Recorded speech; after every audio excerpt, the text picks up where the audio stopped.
ప్రభువైన యేసుక్రీస్తు నామంలో అందరికీ హృదయపూర్వక వందనములండి. యెషయా గ్రంథము 36వ అధ్యాయము. హిజ్కియా రాజు యొక్క 14వ సంవత్సరమున అషూరు రాజైన సన్హెరీబు యూదా దేశములోని ప్రాకారము గల పట్టణములన్నిటి మీదికి వచ్చి వాటిని పట్టుకొనెను.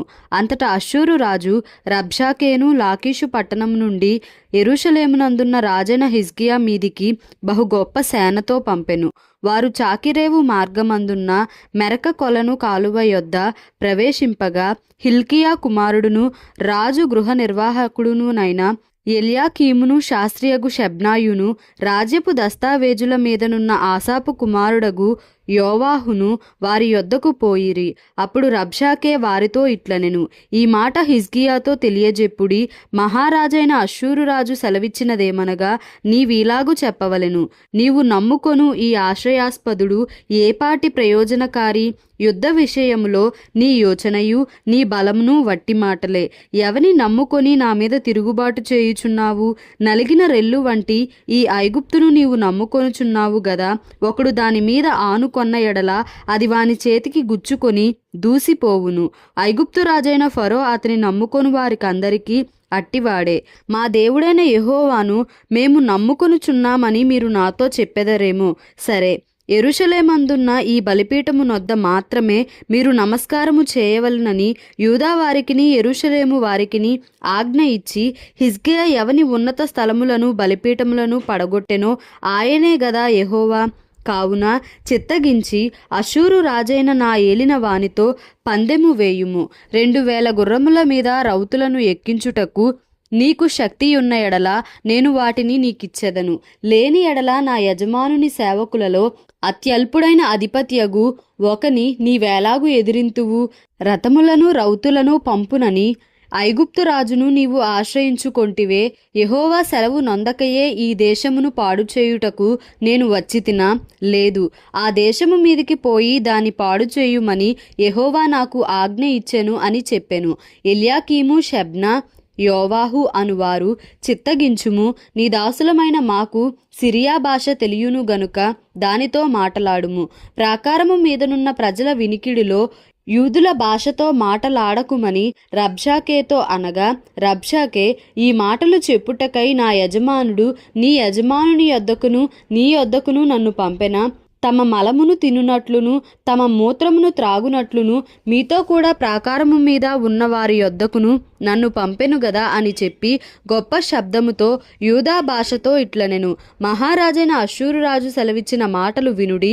రాజు సెలవిచ్చునదేమనగా, హిజ్కియా చేత మోసపోకుడి. మిమ్మును విడిపింప శక్తి వానికి చాలదు. యెహోవాను బట్టి మిమ్మును నమ్మించి యెహోవా మనలను విడిపించును. ఈ పట్టణము అష్షూరు రాజు చేతిలో చిక్కకపోవునని హిజ్కియా చెప్పుచున్నాడే. హిజ్కియా చెప్పిన మాట మీరు అంగీకరింపవలదు. అష్షూరు రాజు సెలవిచ్చునదేమనగా, నాతో సంధి చేసుకొని నా యొద్దకు మీరు బయటికి వచ్చిన ఎడల మీలో ప్రతి మనిషి తన ద్రాక్ష చెట్టు ఫలమును తన అంజూరపు చెట్టు ఫలమును తినుచు తన బావి నీళ్లు త్రాగుచు నుండును. అటు పిమ్మట మీరు చావక బ్రతుకునట్లుగా నేను వచ్చి మీ దేశము వంటి దేశమునకు అనగా గోధుమలను ద్రాక్షరసమును గల దేశమునకును ఆహారమును ద్రాక్ష చెట్లును గల దేశమునకును మిమ్మును తీసుకొని పోదును. యెహోవా మిమ్మును విడిపించునని చెప్పి హిజ్కియా మిమ్మును మోసపుచ్చుచున్నాడు. ఆయా జనముల దేవతలలో ఏదైనను తన దేశమును అష్షూరు రాజు చేతిలో నుండి విడిపించెనా? హమాతు దేవత లేమాయెను, అర్పాదు దేవత లేమాయెను, సెపర్వయీము దేవత లేమాయెను. షోమ్రోను దేశపు దేవత నా చేతిలో నుండి షోమ్రోనును విడిపించెనా? యెహోవా నా చేతిలో నుండి యెరూషలేమును విడిపించుననుటకు ఈ దేశముల దేవతలలో ఏదైనను తన దేశమును నా చేతిలో నుండి విడిపించినది కలదా అని చెప్పెను. అయితే అతనికి ప్రత్యుత్తరం ఇయ్యవద్దని రాజు సెలవిచ్చియుండుట చేత వారెంత మాత్రమును ప్రత్యుత్తరం ఇయ్యక ఊరకొనిరి.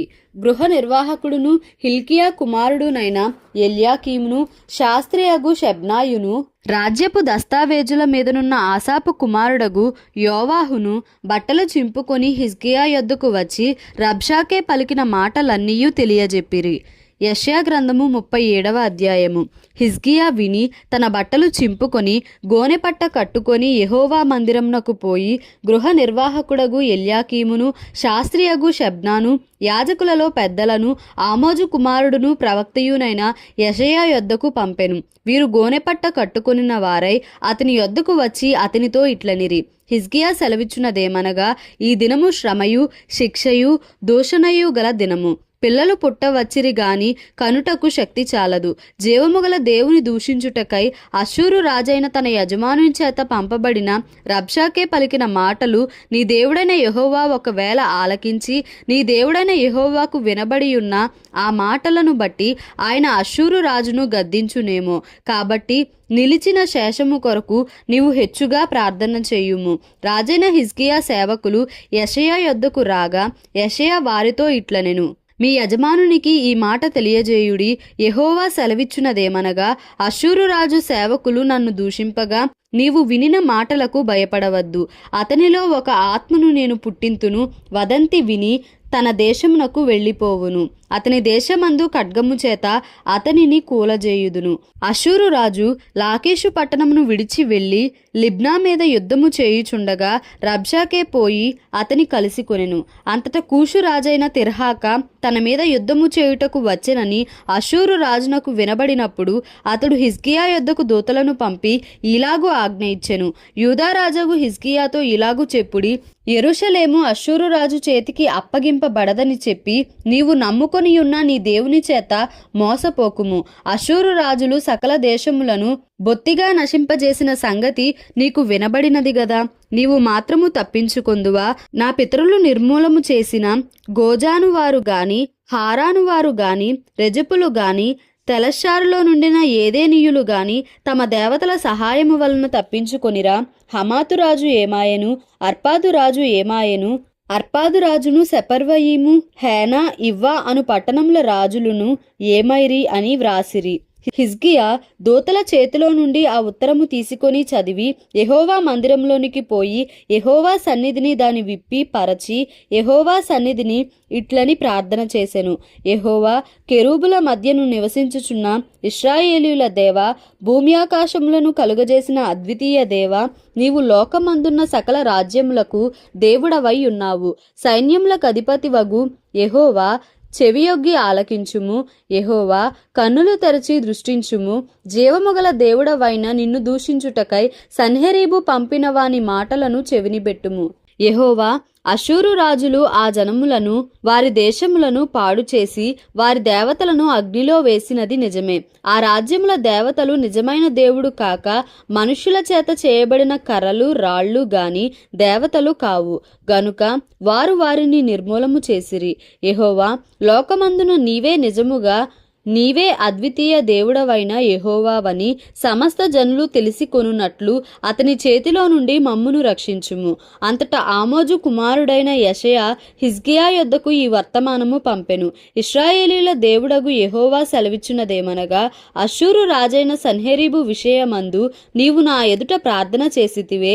అతని గూర్చి యెహోవా సెలవిచ్చు మాట ఏదనగా, సియోను కుమారి అయిన కన్యక నిన్ను దూషణ చేయుచున్నది, ఆమె నిన్ను అపహాస్యము చేయుచున్నది.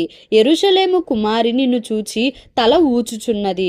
నీవు ఎవరిని తిరస్కరించితివి, ఎవరిని దూషించితివి? నీవు గర్వించి ఎవరిని భయపెట్టితివి? ఇశ్రాయేలీల పరిశుద్ధ దేవునినే గదా. నీ దూతల చేత యెహోవాను తిరస్కరించి నీవిలాగు పలికితివి, నా రథముల సముదాయముతో నేను పర్వత శిఖరముల మీదికిని లెబానోను పార్శ్వములకును ఎక్కియున్నాను.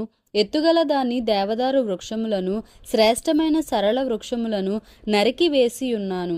వాని దూరపు సరిహద్దులలోనున్న సత్రములలోనికిని కర్మెలు ఫలవంతములగు క్షేత్రమైన అడవిలోనికిని ప్రవేశించియున్నాను. నేను త్రవ్వి నీళ్లు పానము చేసియున్నాను.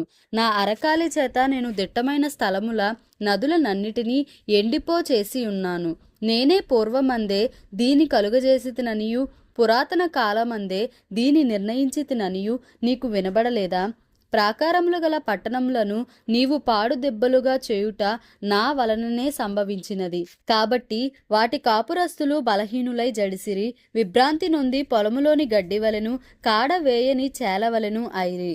నీవు కూర్చుండుటయు బయలు వెళ్ళుటయు లోపలికి వచ్చుటయు నా మీద వేయు రంకెలను నాకు తెలిసేయున్నవి. నా మీద నీవు వేయు రంకెలను నీవు చేసిన కలహమును నా చెవులలో జొచ్చెను. నా గాలము నీ ముక్కునకు తగిలించెదను, నా కళ్ళెము నీ నోటిలో పెట్టి నిన్ను మళ్లించెదను. నీవు వచ్చిన మార్గముననే నిన్ను మళ్లించెదను. మరియు యెషయా చెప్పినదేమనగా, హిజ్కియా నీకిదే సూచన యగును. ఈ సంవత్సరమందు దాని అంతటా అదే పండు ధాన్యమును, 2వ సంవత్సరమందు దాని నుండి కలుగు ధాన్యమును మీరు భుజింతురు. 3వ సంవత్సరమున మీరు విత్తనము విత్తి చేలు కోయుదురు, ద్రాక్ష తోటలు నాటి వాటి ఫలమును అనుభవించుదురు. యూదా వంశములో తప్పించుకొనిన శేషము ఇంకనూ క్రిందికి వేరు తన్ని మీదికి ఎదిగి ఫలించును. శేషించు వారు యెరూషలేములో నుండి బయలుదేరుదురు, తప్పించుకొనిన వారు సియోను కొండలో నుండి బయలుదేరుదురు. సైన్యములకు అధిపతియగు యెహోవా ఆసక్తి దీన్ని నెరవేర్చును. కాబట్టి అష్షూరు రాజును గూర్చి యెహోవా సెలవిచ్చున్నదేమనగా, అతడు ఈ పట్టణములోనికి రాడు, దాని మీద ఒక బాణమైనా ప్రయోగింపడు, ఒక కేడెమునైనా దానికి కనుపరచడు, దాని ఎదుట ముట్టడి దెబ్బ కట్టడు. ఈ పట్టణము లోపలికి రాక తాను వచ్చిన మార్గముననే అతడు తిరిగిపోవును. ఇదే యెహోవా వాక్కు. నా నిమిత్తమును నా సేవకుడైన దావీదు నిమిత్తమును నేను ఈ పట్టణమును కాపాడి రక్షించుదును. అంతటా యెహోవా దూత బయలుదేరి అష్షూరు వారి దండుపేటలో 185,000 మందిని మొత్తెను. ఉదయమున జనులు లేవగా వారందరూ మృత కళేబరములుగా ఉండిరి. అష్షూరు రాజైన సన్హెరీబు తిరిగిపోయి నినివే పట్టణమునకు వచ్చి నివసించిన తరువాత అతడు నిస్రోకు అను తన దేవత మందిరమందు మ్రొక్కుచుండగా అతని కుమారులైన అద్రమ్మెలెకును షెరెజెరును ఖడ్గముతో అతని చంపి అరారాతు దేశములోనికి తప్పించుకొని పోయిరి. అప్పుడు అతని కుమారుడైన ఏసర్హద్దోను అతనికి మారుగా రాజాయెను. యెషయా గ్రంథము 38వ అధ్యాయము.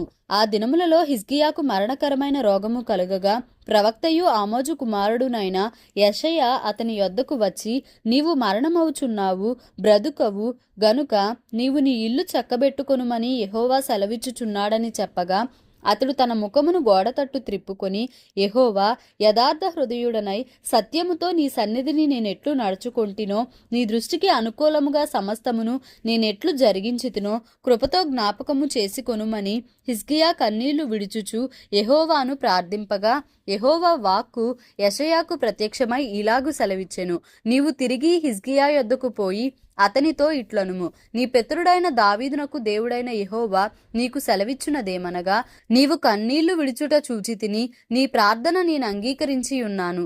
ఇంకా 15 సంవత్సరముల ఆయుష్యము నీకిచ్చెదను. మరియు ఈ పట్టణమును నేను కాపాడుచు నిన్నును ఈ పట్టణమును అష్షూరు రాజు చేతిలో పడకుండా విడిపించెదను.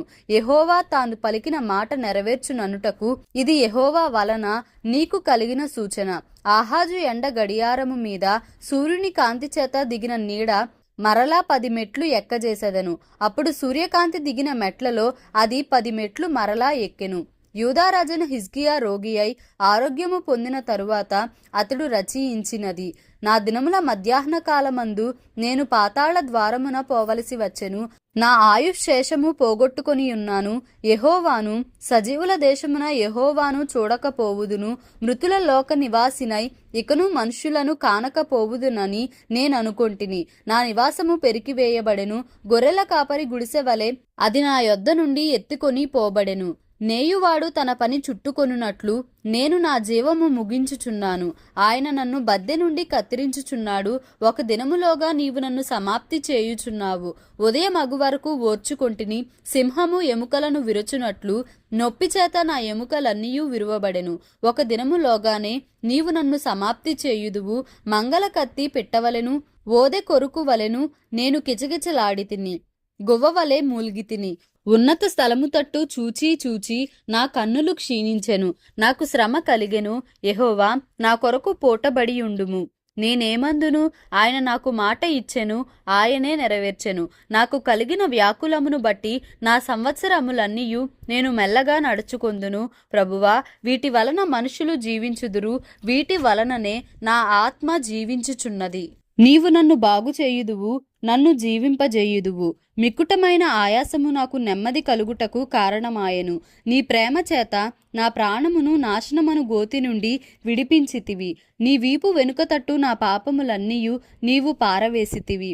పాతాళమున నీకు స్తుతి కలుగదు, మృతి నీకు కృతజ్ఞతాస్తుతి చెల్లింపదు. సమాధిలోనికి దిగువారు నీ సత్యమును ఆశ్రయించరు, సజీవులు సజీవులే గదా నిన్ను స్తుతించుదురు. ఈ దినమున నేను సజీవుడనై నిన్ను స్తుతించుచున్నాను. తండ్రులు కుమారులకు నీ సత్యమును తెలియజేతురు. యెహోవా నన్ను రక్షించువాడు. మన జీవిత దినములన్నీయు యెహోవా మందిరములో తంతి వాద్యములు వాయింతుము. మరియు యెషయా అంజూరపు పండ్ల ముద్ద తీసుకొని ఆ పుండుకు కట్టవలెను, అప్పుడు అతడు బాగుపడునని చెప్పెను. మరియు హిజ్కియా, నేను యెహోవా మందిరమునకు పోయేదననుటకు గురుతేమని అడిగి ఉండెను. దేవుడి పరిశుద్ధ వాక్యమును మన వినికిడిలో దీవించి ఆశీర్వదించునుగాక. Amen. Please like, share and subscribe for more videos.